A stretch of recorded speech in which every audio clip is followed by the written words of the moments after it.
La Côte d'Ivoire a récemment organisé la 3e édition du Festival du cirque d'Abidjan, un événement initié par les rencontres interculturelles. Le festival a duré toute une semaine. Il avait pour objectif cette année de mettre le cirque traditionnel à la portée des habitants de la ville d'Abidjan.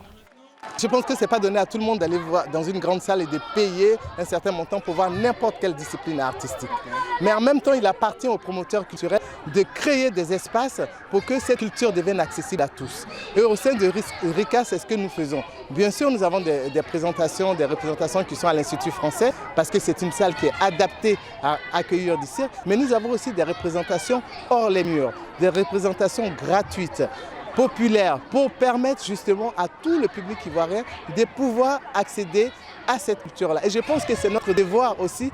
Pour la première fois depuis le début du festival, lancé il y a 3 ans, les RICA ont proposé un spectacle équestre acrobatique. Des représentations libres se sont tenues dans les rues des quartiers d'Abobo et de la commune de Cocody. Et je pense que ça va se développer de plus en plus parce que c'est de plus en plus varié. Et même en Côte d'Ivoire, ne serait-ce que tout ce qui est coupé-décalé, tout ce qui est hip-hop, ce sont des arts de la rue. Le zouglou, ce sont des arts de la rue. Donc pour moi, c'est un grand avenir en Côte d'Ivoire. Des représentations ont également eu lieu à l'Institut français.